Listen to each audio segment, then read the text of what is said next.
James Corden, welcome to the Daily Social Distancing Show. I'm so happy to be here. I feel like I've been living in your apartment now for months, and I'm very, very happy to now just be invited in this conversation. I'm very happy to be here. I also feel like you've been living here and you've been behind on rent for about 8 months, James. That's what I feel like. I don't know. I think your show would be far worse if I was behind the reins.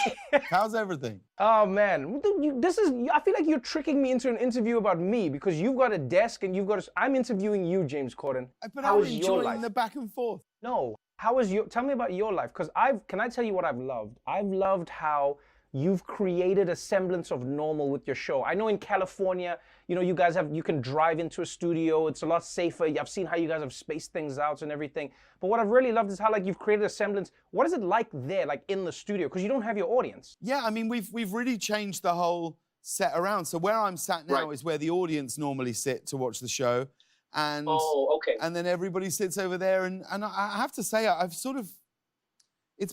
become so used to it. I've really enjoyed the whole sort of freedom of reimagining the show in a new way. I've really found it quite.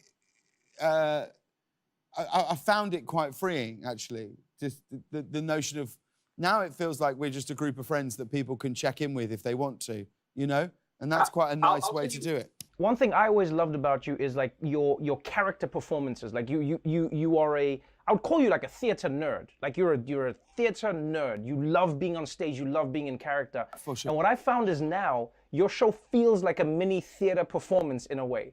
It feels like I'm watching a theater show of a late night show, which is the most fun thing I've ever seen. It's you. Sometimes you'll be shitting on your camera guys, and then they'll say something back to you.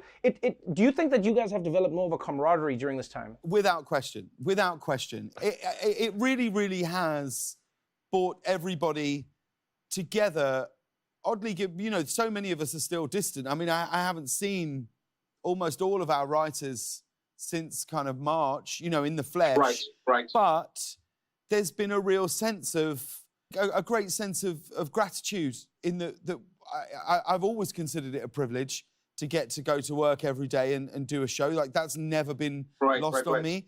But in this moment now, I think everybody feels like, well, look, we're working, and that puts us in the luckiest 5% of people. And if we can try and have fun while we're doing it, that would be great. But I've never felt such a great sense of camaraderie on the show, really, than in these past few months that we've been doing it. Because in a way, we've had to make our own fun. Normally our show, we're out in the car singing with people, or we're trying to put on a musical out on the crosswalk, and none of those things we can do at the moment. So really, we've sort of thought, well, in this room, we'll try to have a good time. And if people would like to join us on it, that's great. But we'll be here anyway. Contractually, we're obliged to. So that's what we'll do, Your brand new film on Netflix, The Prom. I had to pause it a few times because I was very uncomfortable, because it's all these people dancing and touching each other and speaking close. It's very non-coronavirus times.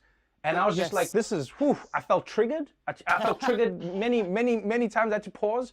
But you shot this movie, and what I loved about the film was, at first I was like, wait, what's going on here? Because this is Meryl Streep and this is James Corden, but they're being very weird right now. And then I realized that the whole play it's a really beautiful, almost satirical take on celebrities and on Broadway and on people on the coast who think they're superior to people in the middle of America. And it's this fun story where you and Meryl Streep play these actors who are so used to being self-absorbed and in yourselves and succeeding, and then you hit failure head on for the first time.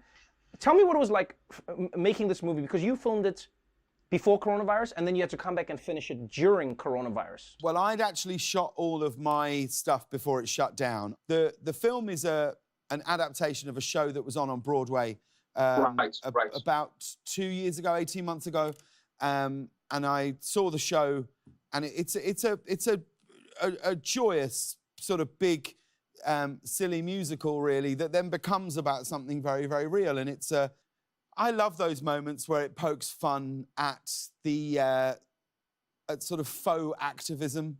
I think those bits are are really great fun. And Meryl Streep and I play two Broadway stars, myself a lesser Broadway star than her, who've devoted their entire lives to the theatre. And it starts in this big sort of broad world of New York, and basically they hear a story about a girl in Indiana who has been told she can't attend her prom because she's gay. And they think if we go down there and we get involved, we'll look so woke. People will think that we're good people, and that will get us back on top again. And then it really becomes about, it's a film about acceptance, really. It's a film about the notion that love is love and all of our hearts beat the same, you know, and I'm very, very proud to be part of it. I really am. It was a joy to make, and I'm so thrilled so many people are enjoying it, you know. Well, I'll tell you this, man. It's fun seeing the two of you interact on screen. It's fun seeing people hold hands and kiss. It's a fun celebration of Broadway, which we all hope will come back, you know, seeing the explosion of celebrations. And it was cool seeing you, you know, away from the desk. I hope to see more of you. Thank you so much for joining me on the show. Can I just tell you, I have to say this, just because if I don't, I'll get in trouble. You're already aware of this, that my father is obsessed with you, and I haven't spoken to him in a week, and he called me today because he realised that I was on the show, and the only reason he called me was to send you his love. He had nothing else to say for me, nothing else at all, not how are the kids, is everyone safe?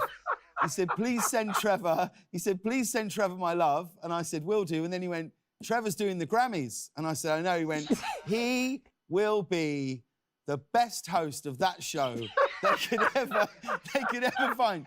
And I said, Dad, you met Trevor in New York when I was hosting the Grammys. He said, I know, it was the highlight of the night. So if I don't pass on, his love, I'll get another phone call. Well, tell him I said hi, James. Always fun having him. Always fun. Oh, man, I miss him, man. I miss him. Tell him I said hi, for real. I will do. Bless you, Trevor. All right, cool. Thank you so much, James. Take care, buddy. See you real soon, mate.